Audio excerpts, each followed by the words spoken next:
Eu sou santomense por naturalidade. Nasci há pouco mais de 74 anos em Santana, que foi terra dos meus progenitores. Cresci e fiz toda a vida, estou fazendo toda a vida em São Tomé. Comecei a vida laboral muito cedo. Aos 16 anos já trabalhava. Tenho um percurso laboral bastante longo, interessante e mesmo dignificante. Grande parte do meu percurso de trabalho foi ao serviço do Estado santomense. Entre 19 a 34 anos fui funcionário público. Cheguei a alcançar o posto de encarregado administrativo, trabalhando em projetos ligados ao estudo, à investigação e ao fomento de agricultura e pecuária.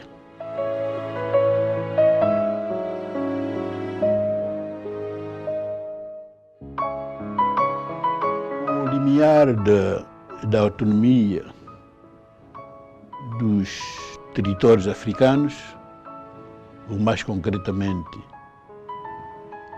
logo após a queda do regime colonial português, com o movimento das Forças Armadas de abril de 1974, envolvi-me de corpo e alma no processo de libertação e de construção de um São Tomé novo. Desta forma, eu fui, de facto, cofundador do grupo da Associação Cívica, a famosa Associação Cívica. Mais tarde, integrei a estrutura do Movimento de Libertação de São Tomé e Príncipe, MLSTP, onde militei até ao ano de 1982, quando rejeitei o regime ditatorial. A partir daí, também fiz parte do grupo fundador, grupo de reflexão, que veio a transformar-se em 1990-91 em Partido da Convergência Democrática. Por fim, em 1992-93, passei a pertencer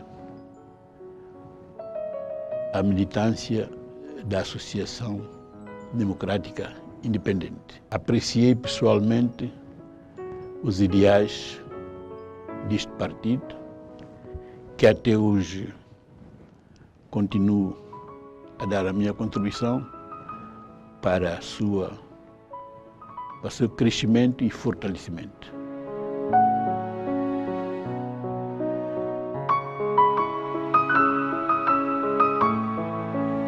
Primeiramente, eu posso dizer que, por mérito próprio, fui colaborador direto das três figuras que já exerceram o cargo de Presidente da República. E por esse mesmo mérito e confiança, eu fui chamado a exercer altas funções do Estado, primeiramente como diretor-geral da Agricultura e depois como secretário de Estado da Administração Territorial. Em seguida, fui chamado a exercer o cargo de Ministro das Construções, Transportes e Comunicações. Tudo isso ainda na Primeira República. Já na Segunda República, como colaborador do segundo Presidente da República, também fui chamado várias vezes a desempenhar altas funções do Estado, como, por exemplo, Ministro da Defesa e Ordem Interna, em momento de certa conturbação política, que veio a culminar com a minha nomeação como Primeiro-Ministro e chefe de governo pela primeira vez.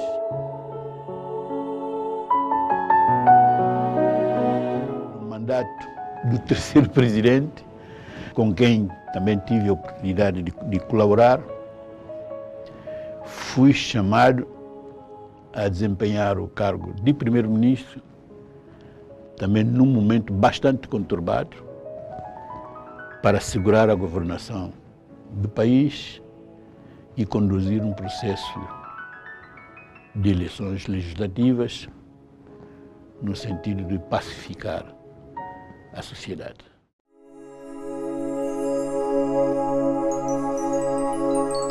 Durante esse percurso também fui várias vezes deputado, eleito, ora pelo Movimento de Libertação, chamo bem a atenção, Movimento de Libertação, MLSTP, não MLSTP, PSD.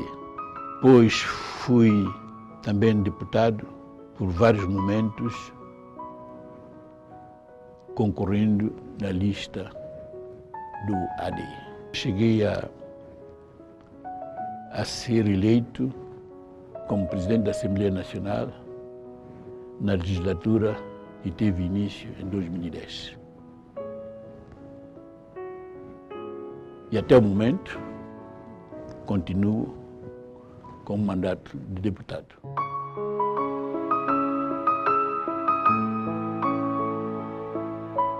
Pela minha natureza de ser, sou um homem de consenso. Eu sempre tive a oportunidade de, como disse, atravessei todos os três maiores partidos e nesses partidos cimentei uma boa amizade, um espírito de colaboração, uma franqueza no trabalho, uma determinação no trabalho.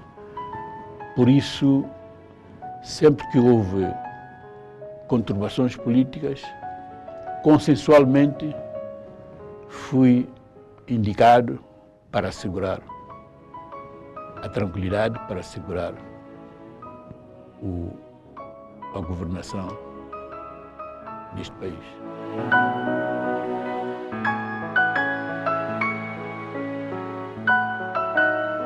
Envolvi-me no processo de libertação a partir de 1974, logo após a seguir a queda do regime colonial português. E como um militante e cofundador da Associação Cívica, logo que houve contacto com os camaradas da direção do MLSTP, que estavam sediados em Libreville, tiveram a ocasião de propor a Associação Cívica no sentido de enviar um dos elementos conhecedor da administração. E a escolha, na altura, recaiu em mim.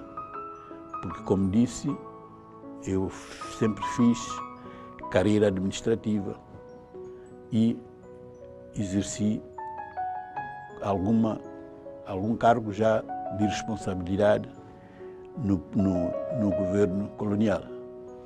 Chegado ao Libreville, os camaradas da direção do MLSTP, a direção chamava-se Bureau Político, encontraram em mim, de facto, um elemento válido, um elemento dinâmico, conhecedor da administração de Santo Tomé e Príncipe.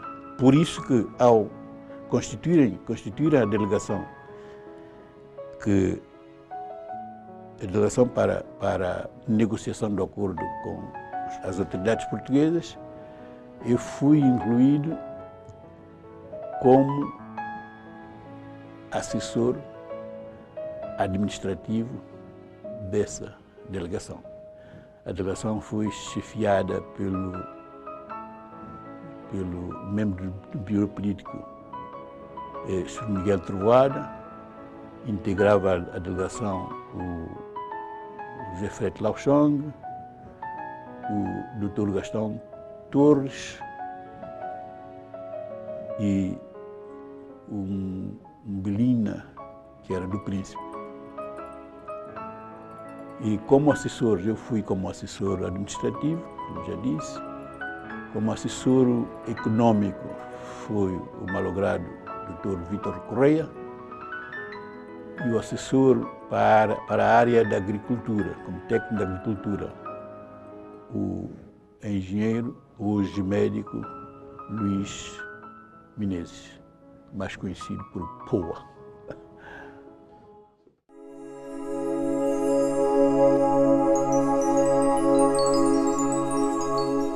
Evidentemente, em 1978, quando exercia as funções de Ministro das Construções, Transportes e Comunicações, deu-se a derrocada da ponte do Rio Papagaio. Na altura, lembro-me bem que nem tínhamos sequer um engenheiro civil em São Tomé e Príncipe. O primeiro engenheiro que chegou ao país, se não estou no erro, foi o engenheiro Trigueiros. Bom, na altura eu, como Ministro das Construções, Transportes e Comunicações, tive que trabalhar para atender a situação que aconteceu no Príncipe. Formei equipas com técnicos que havia na altura, desenhadores, lembro do desenhador Supina, Armando Pina, desenhador Flávio Menezes, lembro do orçamentista, tínhamos o senhor Augusto Águas. Bom, eu organizei esse grupo e fomos imediatamente ao Príncipe ver a situação, fazer o estudo e, num mês, trabalhamos e construímos nova ponte que até hoje está funcionando.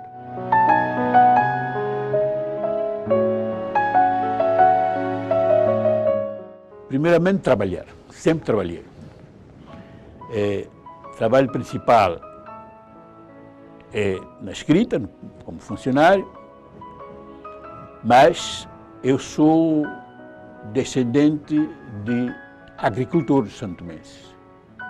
Portanto, nunca deixei de plantar banana, tratar dos meus cacoeiros, nunca deixei de criar galinha, porcos, cabritos, não em termos comerciais, mas para o consumo familiar.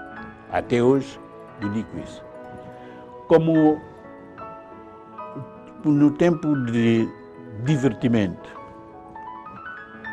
eu gosto de jogar cartas.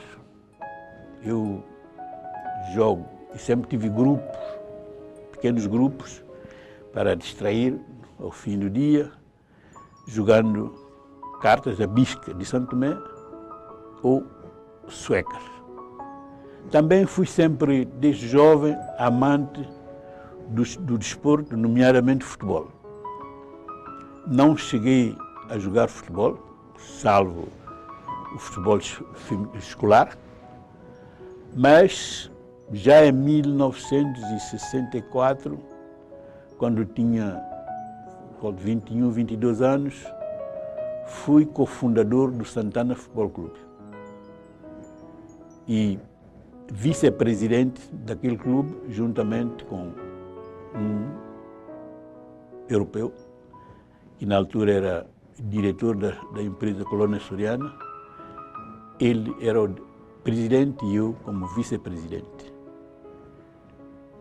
Portanto, o meu tempo de distração, como disse, ou estou a acompanhar os jogos de futebol e, muito particularmente também, sou jogador, dizem que sou jogador exímio de carta, fundamentalmente da sueca.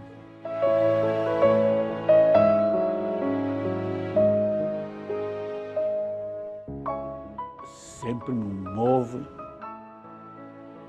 de contribuir desde o início para a construção de um Santo Tomé e Príncipe novo, um Santo Tomé e Príncipe desenvolvido, um Santo Tomé e Príncipe democrático. Por isso, embora já com essa idade, a vontade não me falta de continuar a dar a contribuição. Contribuição como Presidente da República, fundamentalmente para contribuir na promoção da unidade, de coesão do Estado, contribuir para que o nosso Estado funcione em uníssono, funcione para que as coisas marchem para frente, para o desenvolvimento, para o bem-estar da população. Nós temos um país cuja população, em grande parte, é jovem, são meus filhos, são meus netos. Tenho a vontade de continuar a contribuir para deixar um Santo Tomé e Príncipe melhor, de modo a que esses jovens continuem com possibilidades de estudar, com possibilidade de trabalhar, com possibilidade de vir a ser dirigentes da melhor forma que eu.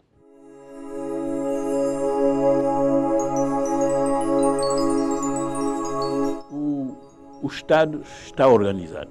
No nosso Estado, os poderes estão bem definidos. Há separação de poderes, mas há uma interdependência da ação. O poder do Presidente da República está claramente descrito.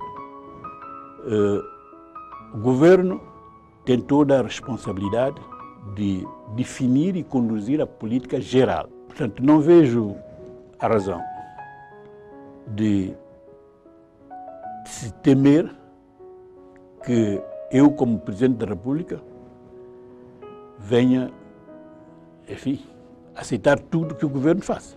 O governo tem o seu programa e é o único programa do Estado. É o único programa onde contém vários projetos, projetos da educação, projetos da saúde, projetos da infraestrutura, projetos de segurança, etc.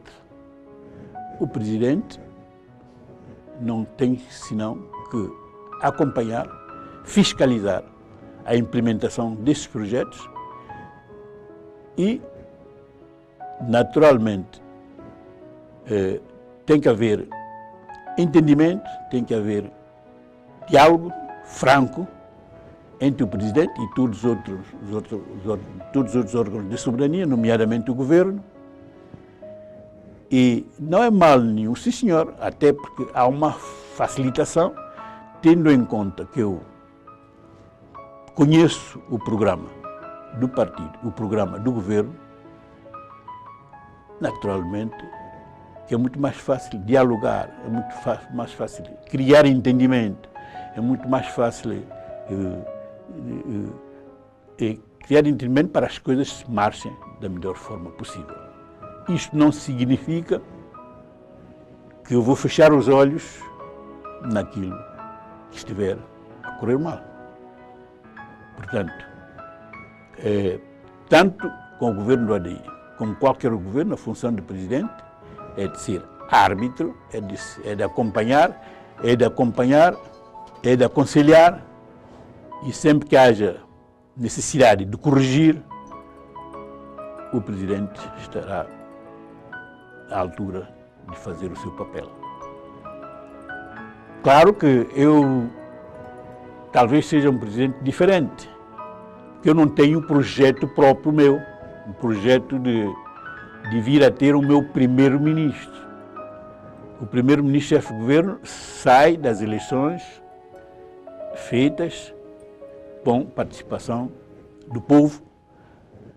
Portanto, não tenho um projeto meu que eu gostaria de trabalhar com este ou aquele. Mas, neste momento, até há uma facilidade, como disse, de entendimento, porque somos homens do mesmo partido, somos homens do mesmo ideal. Portanto, não vejo dificuldade em exercer a função com maior limpeza, com maior clareza, com maior lealdade, e tudo no sentido de que o país marche numa rota, num caminho certo que que abra a expectativa de desenvolvimento para todo o povo Santo Tomé e Príncipe.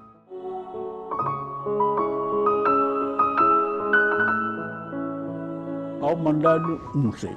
Como disse, eu colaborei com as três figuras que exerceram a função de presidente. Bom, também disse que eu atravessei os 3 maiores partidos com tendência de governo. Naturalmente que no ADI, os ideais do ADI são próximos dos meus ideais. Isso não significa que o pau mandado, qualquer coisa. Eu conheço bem as leis, conheço bem a Constituição, tenho experiência suficiente de como deve funcionar o Estado, portanto, rejeito este pensamento de pau mandado. Pau mandado é quando o indivíduo não conhece sua mão direita nem esquerda.